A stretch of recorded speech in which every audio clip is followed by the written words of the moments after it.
आज के सेशन में हम लोग आर्टिकल 17 और 18 के बारे में पढ़ेंगे। ये फंडामेंटल राइट्स का ही राइट टू इक्वलिटी वाले पार्ट 14 से 18 तक का जो हिस्सा था उसका ही अगला पार्ट होगा। इसमें दो सेशन आज हम लोग दो आर्टिकल पढ़ेंगे, 17 और 18। जो आर्टिकल 17 है इसमें कोई सब आर्टिकल्स या सब पार्ट्स नहीं है। इस 17 में कहता है कि एबोलिशन ऑफ अनटचेबिलिटी।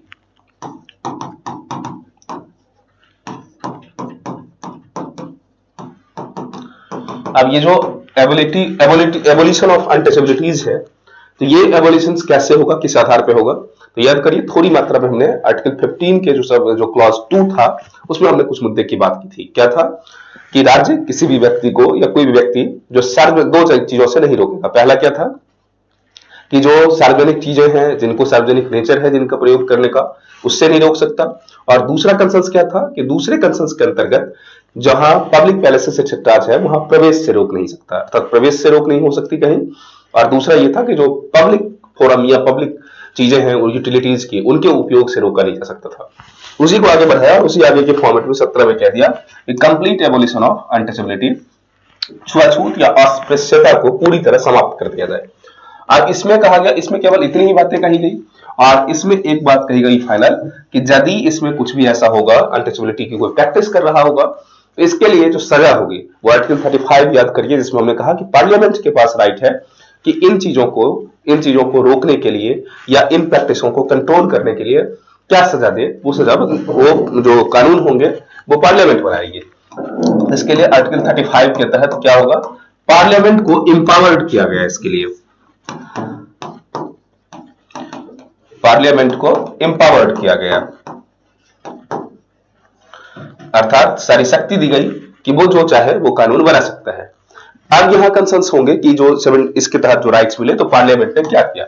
तो पार्लियामेंट ने दो लॉ इनेक्ट किए। सबसे पहला इसने पार्लियामेंट ने 1955 में अनटचेबिलिटी एक्ट को पास किया।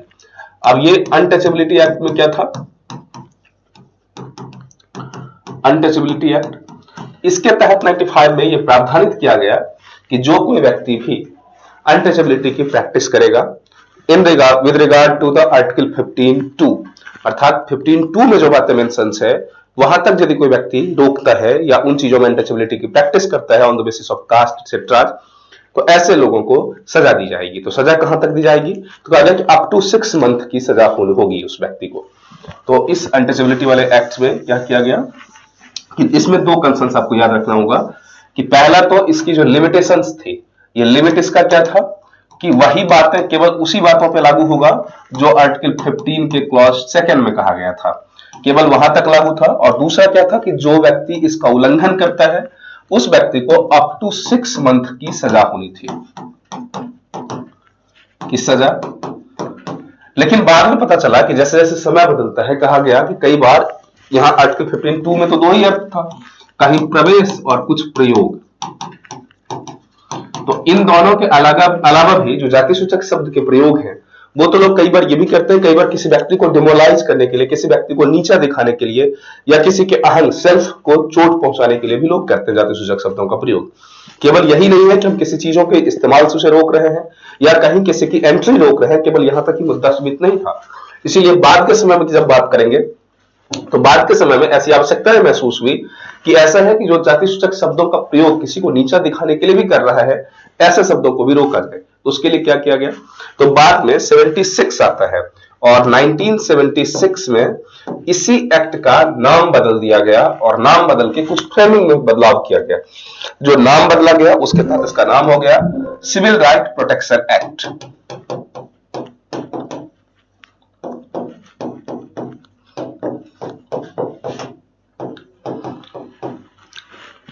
क्योंकि केवल इसकी रिनेमिंग होती है, इसीलिए एक्ट वही होता है। इसी एक्ट में एक तो नेम की रिनेमिंग हुई और इस रिनेमिंग में कुछ कुछ इसके मेन फ्रेम को भी बदला गया। वो फ्रेम क्या था, तो इसमें कहा गया कि अब वहां पहले वाले में क्या था, लिमिटेशंस के आर्टिकल 15(2) में जो बातें लिखी है केवल वहां तक है। अब कहा गया इसमें कि आर्टिकल 15(2) तो है ही, इसके साथ साथ यदि आप किसी के कास्टेज में या जाति सूचक शब्दों का प्रयोग करते हो वो भी इसके तहत बैन किया गया। अब इस बैन का क्या मतलब, तो कहा किसी के जाति सूचक शब्द का यदि प्रयोग कहीं भी करते हो तो वो भी अनटचेबिलिटी के अंदर आएगा। या फिर प्रश्न उठता है कि जाति सूचक शब्द तो कई अर्थों में होता है। मान लो किसी को आइडेंटिफाई करनी होगी, जैसे मान लो परीक्षा में फॉर्म भरते हो, किसी को रिजर्वेशन चाहिए या अन्य भी सामाजिक आर्थिक जनगणना एक्सेट्रा होंगे, तो जाति तो एक आइडेंटिफिकेशन के लिए भी आवश्यकताएं होती है। तो वहां क्या होगा, जैसे रिजर्वेशन देना हो तो सरकार कैसे डिसाइड करेगी, तो सरकार तो जाति का नाम लेगी ही।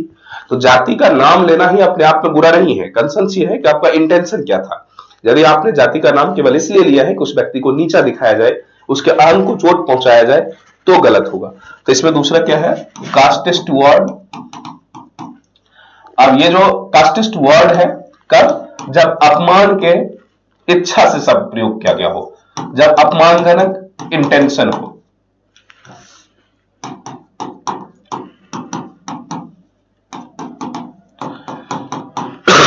अर्थात यह है कि जाति सूचक शब्द का प्रयोग करना ही अपने आप में मुद्दा नहीं है, आपका उद्देश्य क्या होना चाहिए, अपमानजनक होना चाहिए। यदि आप अपमानजनक उद्देश्य के लिए किसी की जाति का नाम ले रहे हो तो इसका मतलब आप पे ये रूल लागू होंगे।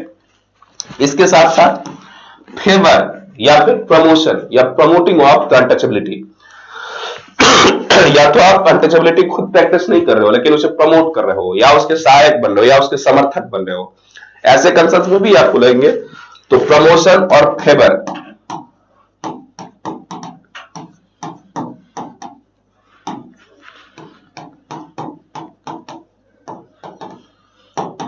यदि इन सारे मुद्दों में भी कहीं भी आप कानून से बाहर जाते हो या आप इन चीजों को प्रैक्टिस करते हो, तो ये जो आर्टिकल 17 वाला जो पार्ट था वो आप पे लागू होगा, मतलब आप अनटचेबिलिटी की प्रैक्टिस करते हो और आपको सजा मिलेगी। तो सजा क्या था 1955 वाले एक्ट में, अप टू 6 मंथ। यहां उसको भी बढ़ाया गया और जो सजा है उसको कितना कर दिया गया, तो कहा गया कि अप टू 2 ईयर। अब सजा कितनी हो सकती है, 2 साल तक की सजा हो सकती है। बाद में देखा गया कि नहीं, अभी भी यथेष्ट नहीं हुआ, मतलब इनफ नहीं हुआ। अब हालत यह है कि अभी भी कुछ लोग जाति सूचक शब्दों का प्रयोग करते हैं, दलितों के साथ एट्रोसिटीज करते हैं, उनके साथ ज्यादती करते हैं। बाद में इन्हीं चीजों के आधार पर एक नया रिफॉर्मेशन लाया गया और 1989 में स्पेशल एक नया एक्ट बनाया गया जिसको कहते हैं एट्रोसिटीज एक्ट। कभी एट्रोसिटीज एक्ट चूंकि बड़ा एक्ट है, कभी इसकी चर्चा करवाएंगे अलग से। तो अभी आप ये समझो कि फाइनल इसके बाद 1955 के बाद 76 के आने के बाद फाइनली जो आज है वो 1989 में पहुंचा। 1989 में एट्रोसिटीज एक्ट बनाई गई और ये जो एट्रोसिटीज एक्ट है, दलित उत्पीड़न एक्ट, जिसके तहत किसी भी तरह का उत्पीड़न, चाहे वो मानसिक हो, शारीरिक हो, या किसी भी तरह का उत्पीड़न यदि वो जाति या धर्म के नाम पे हो रहा है, स्पेशली यहां तो चूंकि हम लोग अनटचेबिलिटी की बात करते हैं तो एससी एसटी के संबंध में ही बात कर रहे होंगे, तो वो किसी भी कर्म में एक्सेप्टेबल नहीं है और उसके लिए करे से करे सजा का प्रावधान किया गया। ये था हमारा आर्टिकल 17। इसके बाद मतलब हमारा जो कॉन्स्टिट्यूशन है उसमें 17 में केवल यही लिखा गया है कि कॉन्स्टिट्यूशन पार्लियामेंट को पावर है और अनटचेबिलिटी की प्रैक्टिस नहीं कर सकते। पार्लियामेंट ने इस पे 3 एक्ट बनाए। पहला क्या था 1955 में, 76 में, फिर क्या हो गया 89 में बनाया। अब आते हम लोग आर्टिकल 18 की बात करते हैं। जो आर्टिकल 18 है ये कहता है कि एबॉलिशन ऑफ टाइटल। पहले क्या होता था कि समाज में जो दबंग तबके के लोग होते थे या बड़े तबके के लोग होते थे, वो तरह तरह के टाइटल का इस्तेमाल करते थे अपने आप को समाज से डिस्टिंग्विश करने के लिए, जैसे महाराजा धीराज, महारानी, युवराज, ऐसे बहुत सारी चीजें होती थी जिनका प्रयोग किया जाता था। अब कहा जाता था कि यदि ऐसे आप उपाधियों का प्रयोग करोगे, ऐसे टाइटल्स का प्रयोग करोगे, तो फाइनल कंसर्न ये होंगे कि समाज में एक ऊंच नीच का भेदभाव बढ़ेगा, समाज में डिस्क्रिमिनेशन अलग अलग तरीके के होंगे। तो ऐसे अर्थों को समाप्त करने के लिए आजादी के बाद यह निर्णय लिया गया कि हम किसी भी, खास करके स्टेट के बारे में, कोई संस्था है वो कोई उपाधि देना चाहे तो वो दे सकती है। मतलब स्टेट, पहले अंग्रेज क्या करते थे, अंग्रेज भी किसी को राय बहादुर की उपाधि दे देते थे, किसी को नवाब की उपाधि देते थे, किसी को कुछ और भी उपाधि देते थे। तो अब यहां यह कहा गया कि जो सरकार है या जो स्टेट है, स्टेट किसी को उपाधि नहीं देगी। तो यही बात किसमें होगा, इसको कहते हैं एबॉलिशन ऑफ टाइटल। और ये एबॉलिशन ऑफ टाइटल किसका, तो मतलब स्टेट नहीं देगी, अर्थात राज्य किसी को कोई टाइटल नहीं देगी। हाँ, राज्य टाइटल नहीं देगी तो कैसा नहीं देगी, तो इसके लिए इसमें 4 क्लॉजेज हैं। तो आर्टिकल 18 का जो फर्स्ट है वो कहता है कि राज्य किसी को भी कोई टाइटल नहीं देगी, एक्सेप्शन 2 अर्थों में। एक तो आर्मी में या मिलिट्री के सेंस में, आर्मी या मिलिट्री में कुछ उपाधियां दी जाती हैं, जैसे आपने बहुत वीर वाला काम किया या कुछ ऐसे काम किए तो उसके लिए आपको उपाधि दी जा सकती है। और दूसरा एजुकेशन में, जैसे आप पीएचडी कर लेंगे तो डॉक्टरेट की उपाधि या कुछ और भी इस तरह के। तो कहा गया कि एजुकेशन और मिलिट्री, इन दोनों चीजों को छोड़ के कहीं भी सरकार उपाधि नहीं दे सकती है। तो पहला क्या कहता है, स्टेट उपाधि नहीं देगी, कोई टाइटल किसी भी व्यक्ति को नहीं देगी, किसी को भी नहीं देगी, अर्थात टाइटल समाप्त कर दिया जाएगा। हाँ, एक्सेप्शन क्या है, मतलब दो चीजों को छोड़ के, किसमें, एक तो एजुकेशन एंड मिलिट्री, अर्थात शिक्षा और सेना को छोड़ दिया जाए तो उसके बाद स्टेट कहीं भी किसी को किसी तरह की उपाधि से सम्मानित नहीं करेगी। ये हो गया पहला। इसका जो दूसरा पार्ट है 18 का, उसकी चर्चा करें तो दूसरे पार्ट में यह कहा गया कि कोई भी भारतीय व्यक्ति, भारत में तो सरकार तो देगी ही नहीं, कहा गया कोई भारत का व्यक्ति विदेशी सत्ता से, जो 18 का 2 है वो क्या कहता है, कोई भी इंडियन विदेशी सत्ता से, तो विदेश की जो संप्रभु शक्ति होंगी या जो कोई भी सत्ता होगा, उससे कोई उपाधि ग्रहण नहीं कर सकता। अर्थात हम विदेश से कोई उपाधि नहीं लेंगे, क्योंकि एक नियम होता है क्विड प्रो को। अब इसका मतलब क्या होगा कि जो क्विड है, मतलब जो व्यक्ति जिसकी आप मदद कर रहे हो वो आपसे भी कुछ मदद की उम्मीद करेगा, या आपका जिसने मदद किया वो आपसे मदद की उम्मीद रखेगा, तो बदले में ही सब कुछ होता है, जैसे को तैसा। इसीलिए कहा जब विदेशी धरती से आप उपाधि या अन्य टाइटल ले रहे हैं तो इसका मतलब होगा कि हो सकता है कि आप उस ऑब्लिगेशंस के तले दब के देश के सम्मान, सुरक्षा या इंटीग्रिटी एक्सेट्रा से समझौता कर सकते हैं। इसीलिए कहा कि कोई भी भारतीय व्यक्ति विदेशी शक्ति से या विदेशी सत्ता से किसी भी तरह का टाइटल नहीं लेगी। तो इसका मतलब होगा कि कोई भी जो इंडियन पीपल है वो विदेश से, अर्थात फॉरेन पावर से, विदेशी सत्ता से कोई टाइटल नहीं लेगा। मतलब विदेशी व्यक्ति किसी भी, जो भारतीय व्यक्ति है वो किसी भी विदेशी सत्ता से कोई टाइटल नहीं लेगा। ये कौन हो गया, आर्टिकल 18 का 2। इसके बाद हम बात करते हैं जो 18 का 3 है।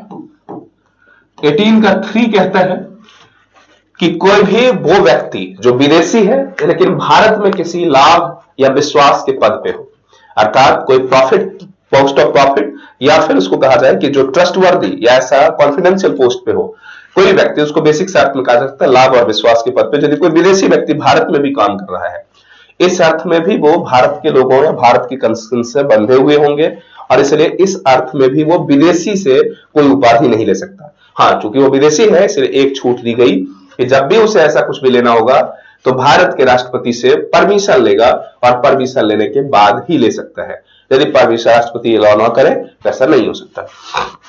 तो 18(3) किसके लिए है कि किसी विदेशी व्यक्ति के लिए, और वो विदेशी व्यक्ति भी कौन, जो लाभ या विश्वास के पद पे हो, लाभ या विश्वास के पद पे हो। कहां, भारत सरकार में। तो ऐसा यदि व्यक्ति होगा तो ऐसे व्यक्ति को भी राइट्स है, नहीं है कि वो विदेशी शक्ति से कोई उपहार लेगा।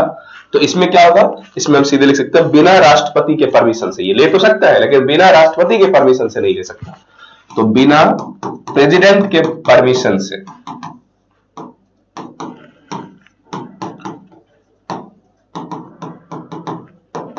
कोई उपाधि विदेश से नहीं लेगा।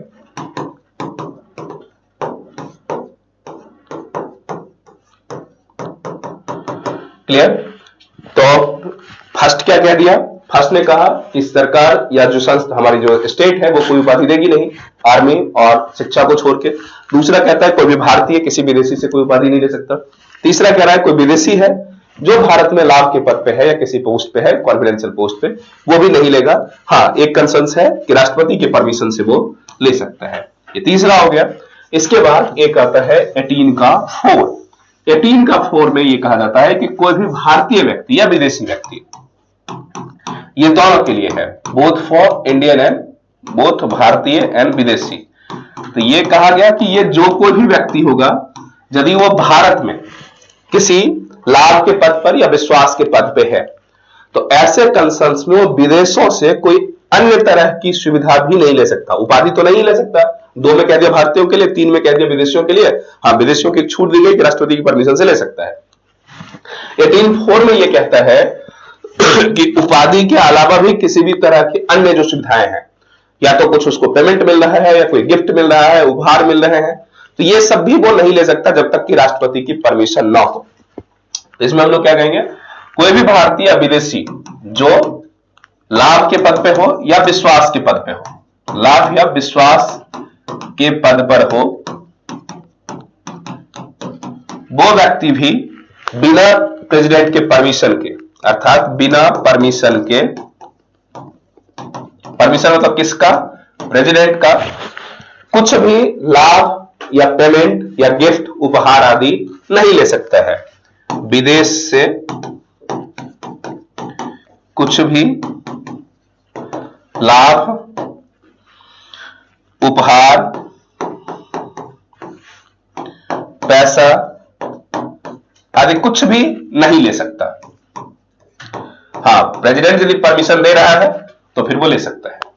तो ये जो पार्ट्स हुए, ये हो गया हमारा आर्टिकल 18। तो 18 में 4 पार्ट्स हो गए क्लियर। राइट टू इक्वलिटी हमारा लगभग समाप्त हो गया। राइट टू इक्वलिटी में 4 पार्ट हमने कहा, 15 कौन सा, 14, 15, 16 और 17 और 18, 5 आर्टिकल थे टोटल इसमें।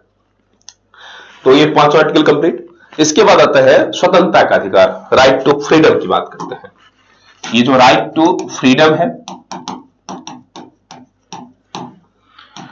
इसमें आर्टिकल 19 से लेके 22 तक का है, अर्थात 19, 20, 21, 22, अर्थात इसमें 4 आर्टिकल्स को पढ़ने हैं।